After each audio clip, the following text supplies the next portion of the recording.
ओम शांति। आज 3 मार्च 2023 की साकार मुरली। आज बाबा ने कहा, मीठे बच्चे, जब स्वच्छ पौधों पर 5 विकारों की मेल चढ़ती है तब भ्रष्टाचार बढ़ता है। अब तुम्हें श्रेष्ठचारी बनना और बनाना है। प्रश्न है, श्रेष्ठ बनने के लिए श्री श्री शिव बाबा की श्रेष्ठ मत कौन सी मिलती है? उत्तर है, श्रेष्ठ बनने के लिए बाप की श्रीमत मिलती है। बच्चे, कम से कम 8 घंटे मेरी सर्विस पर रहो।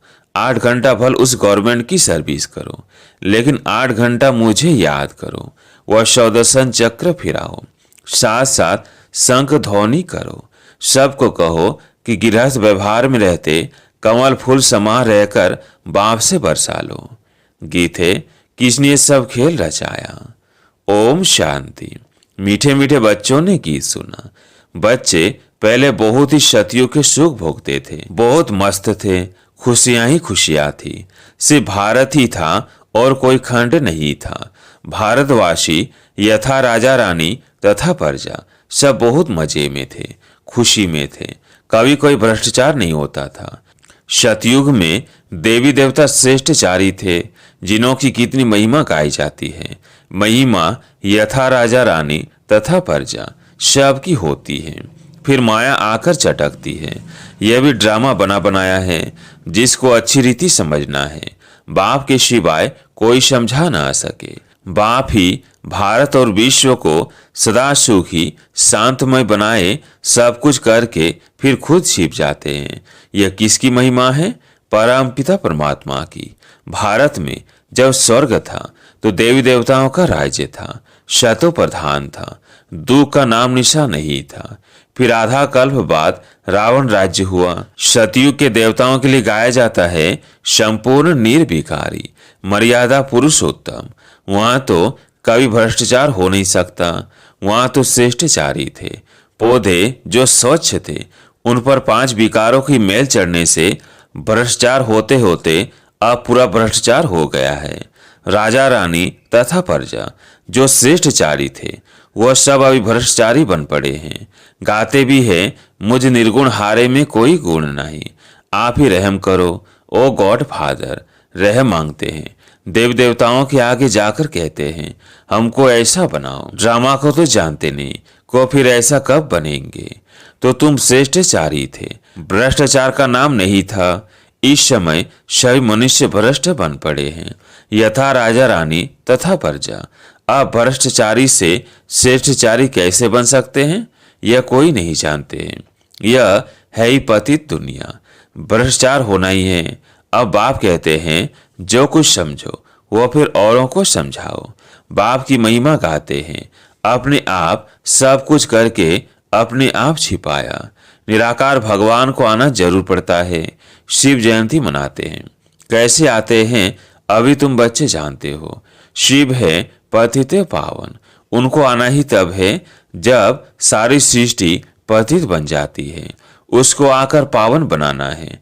2-4 को तो पावन नहीं बनाएंगे ना। यथा राजा रानी तथा प्रजा पावन थे, फिर अब यथा राजा रानी तथा प्रजापति थे। अभी तो राजा रानी है नहीं। जानते हैं राजे लोग थे, अब उन्हों की राजाई है नहीं। ब्रिटिश गवर्नमेंट थी तो साहूकार लोग जमींदार आदि धन देते थे। कोई ने 20 से 30 हजार दिया तो टाइटल मिल जाता था। बाबा अनुभवी है ना। शिव बाबा ने भी अनुभवी रथ लिया है। ऐसा वैसा रथ थोड़ी लेगा। बड़े बड़े राजाएं होते हैं तो घोड़े बहुत फर्स्ट क्लास रखते हैं। जानवरों में भी कोई कोई बहुत अच्छे होते हैं, जैसे ऊंट कोई बहुत अच्छे होते हैं। बैठो तो जैसे एरोप्लेन चलता है। कोई तो ऐसे होता है जो बहुत डंडे लगाने पड़ते हैं। तो बरोबर ये भारत 5000 वर्ष पहले स्वर्ग था। यह तो मशहूर है। क्रिश्चियन लोग भी कहते हैं क्राइस्ट से 3000 वर्ष पहले स्वर्ग था। तो बरोबर कल्प 5000 वर्ष का हो गया। खुद ही कल्प की आयु बतलाते हैं। फिर सतयुग को लाखों वर्ष कहते हैं। ऐसे ऐसे पॉइंट से बाबा समझाते हैं, जो धारण कर दूसरों को समझानी है, परंतु समझाते नहीं। अभी तुम बच्चे जानते हो, बरोबर हम श्रेष्ठचारी थे, यथा राजा रानी तथा प्रजा श्रेष्ठ थे। शेर बकरी इकट्ठे जल पीते थे। वहां कंस, जरासंधि, हिरण्यकश्यप आदि कुछ भी नहीं थे। हिरण्यकश्यप आदि को सतयुग में और श्री कृष्ण को फिर द्वापर में ले गए हैं। रावण को त्रेता में ले जाते हैं। सब असुरों के अलग अलग नाम दे देते हैं। कुंभकर्ण आदि भी सब असुरों के नाम है। अभी यह आसुरी संप्रदाय अर्थात आसुरी मत पर चलने वाले अभी बाप आकर श्रीमत देते हैं, जिससे तुम ब्राह्मण से देवता बनते हो। परमपिता परमात्मा ब्रह्मा के मुख कमल से ब्राह्मण, देवता और क्षत्रिय धर्म की स्थापना करते हैं। दूसरा कोई धर्म वहां होता नहीं। सतयुग त्रेता में तो दूसरा कोई धर्म स्थापन हुआ नहीं है। दोनों युग की एज तो एक जैसी 1250 वर्ष है। सतयुग में दैवी राज्य, त्रेता में क्षत्रिय राज्य, सूर्यवंशी और चंद्रवंशी। ये सूर्यवंशी और चंद्रवंशी राजधानी किसने स्थापन की? क्या ऐसे कहेंगे कि चंद्रवंशी राजधानी राम ने स्थापन की, सूर्यवंशी राजधानी लक्ष्मी नारायण ने स्थापन की? नहीं, दोनों ही स्थापन करने वाला परमपिता परमात्मा है। स्वर्ग का रचयिता है बाप। सतयुग त्रेता की राजाई रची है। गाया भी जाता है, परमपिता परमात्मा ने ब्रह्मा मुख से ब्राह्मण, देवता और क्षत्रिय धर्म रचा। बाप कहते हैं, यह जो तुमको ज्ञान सुनाता हूं, यह फिर प्राय लोप हो जाएगा। इस्लामी, बौद्धी आदि जो धर्म स्थापन करके गए हैं, उनका नाम, रूप, देश काल आदि तो नहीं भूलेंगे। उनको तो सब जानते हैं ना।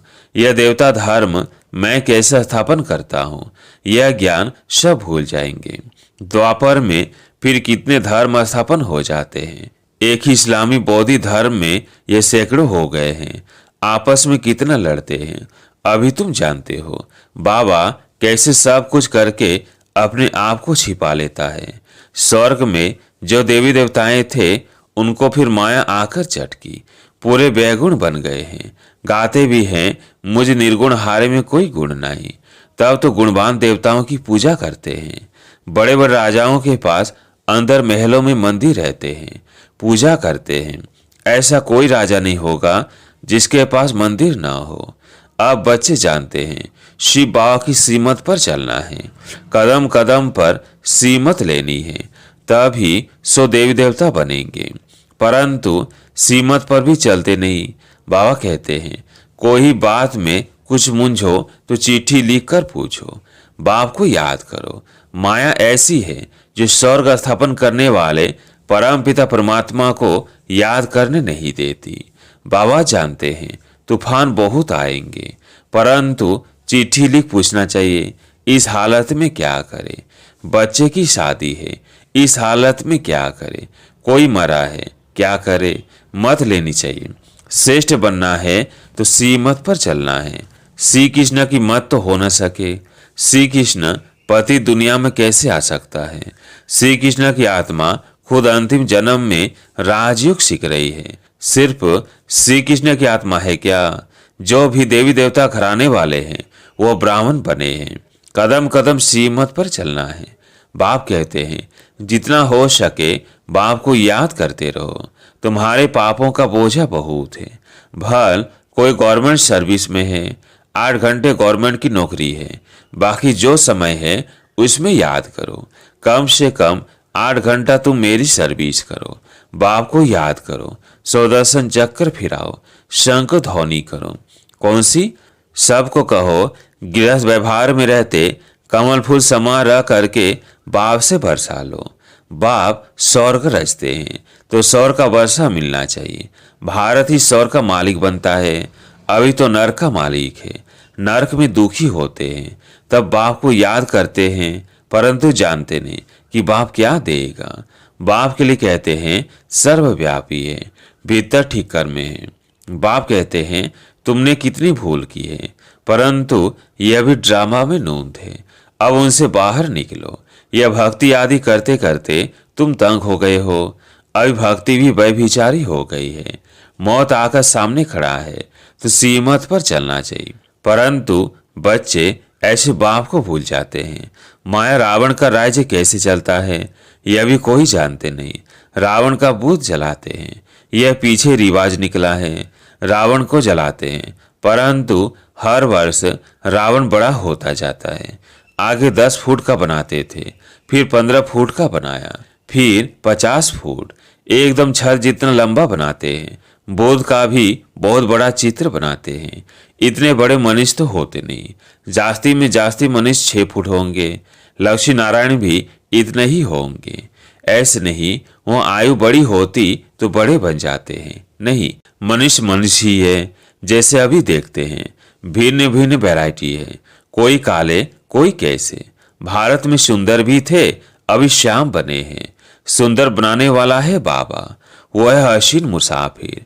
वह तुमसे बात कर रहे हैं, उनको भूलना नहीं चाहिए। इनको यानी साकार को भल भूल भी जाओ। हमेशा समझो बाबा हम सजनियों को खूबसूरत परी ज्यादा बनाते हैं। कहते हैं ना, एक तालाब है जहाँ डुबकी लगाने से मनुष्य परी बन जाते हैं। अभी तुम समझते हो, ज्ञान सागर द्वारा ज्ञान की परी बन जाते हैं। अभी तो नर की परी होना, बल्कि इतना भी कोई फैशन करे, पाउडर आदि लगावे, फिर भी है तो नर्क में ना। कोई से भी पूछो ये स्वर्ग है व नर्क है, कहते हैं शाहूकारों के लिए स्वर्ग है। स्वर्ग नर्क को भी जानते नहीं, तो सीमत का ख्याल रखना चाहिए। सीमत को भी जानते नहीं, जिसने इतना श्रेष्ठ बनाया उनका नाम रूप गुम कर दिया है। गाते हैं तुम मात पिता हम बालक तेरे। अब माता किसको कहा जाता है यह तुम जानते हो जरूर। जिसमें बाप प्रवेश कर रचना रचते हैं उनको माता कहेंगे। यहाँ तुम समझते हो हम प्रजापिता ब्रह्मा की मुख वंशावली हैं। शिव बाप के पोतरे पोत्रियां हैं, तो बाप के भी नाम हैं। बीच में बाप दलाल जरूर चाहिए, जो तुम पोतरे पोत्रियां कहलाओ। दादे से वर्षा लो तो यह दलाल है, इनसे वर्षा नहीं मिल सकता। इनको भी वर्षा शिव बाबा से लेना है, शिव बाबा की मत पर चलना है। तुम्हें ब्रह्मा के द्वारा शिव बाबा से वर्षा मिलता है, परंतु बाबा कहते हैं तुम इनको भी भूल जाओ। शिव बाबा से तुमको मत लेनी है। शिव जयंती मनाते हैं, परंतु बिल्कुल जानते नहीं स्वर्ग बनाने वाले बाप का यादगार गुम कर दिया है। नरक बनाने वालों की यादगार रख दिए हैं। दिन प्रतिदिन भ्रष्टाचार होता जाता है। कोई को अगर क्रोध आता है तो समझना चाहिए हमारे में यह भूत है। फिर हम श्रेष्ठचारी कैसे कहला सकते? तुम्हें श्रेष्ठचारी बनने का पुरुषार्थ जरूर करना है। अच्छा, मीठे मीठे सिकिलधे बच्चों प्रति माता पिता बाप दादा का याद प्यार और गुड मॉर्निंग। रूहानी बाप की रूहानी बच्चों को नमस्ते, हम रूहानी बच्चों की रूहानी बाप दादा को याद प्यार गुड मॉर्निंग नमस्ते नमस्ते। धारणा के लिए मुख्य सार। पहला पॉइंट है, बाप की याद और ज्ञान सागर के ज्ञान से सुंदर ज्ञान पर ही बनना है। कदम कदम पर शिव बाबा की मत जरूर लेनी है। दूसरा पॉइंट है, श्रेष्ठचारी बनने के लिए अंदर से भूतों को निकाल देना है। कोई भ्रष्ट बनाने वाला काम नहीं करना है। आज प्यारे मीठे बाबा का वरदान, समस्याओं रूपी पहाड़ को उड़ती कला द्वारा सेकंड में पार करने वाले सहज पुरुषार्थी भव। समस्याओं रूपी पहाड़ को उड़ती कला द्वारा सेकंड में पार करने वाले सहज पुरुषार्थी भव। हिमालय पर्वत जितनी बड़ी समस्या को भी पार करने के लिए उड़ती कला की विधि को अपनाओ। सदा अपने सामने सर्व प्राप्तियों को इमर्ज रखो और उड़ती कला में उड़ते रहो, तो समस्या रूपी पहाड़ को सेकंड में पार कर लेंगे। सिर्फ वर्तमान और भविष्य प्रारब्ध के अनुभवी बनो। जैसे स्थूल नेत्रों द्वारा स्थूल वस्तु स्पष्ट दिखाई देती है, ऐसे बुद्धि का अनुभव के नेत्र द्वारा प्रारब्ध स्पष्ट दिखाई दे। हर कदम में पद्मों की कमाई जमा करते रहो। स्लोगन है, जो सबका आदर करते हैं वही आदर्श मूर्त बनते हैं।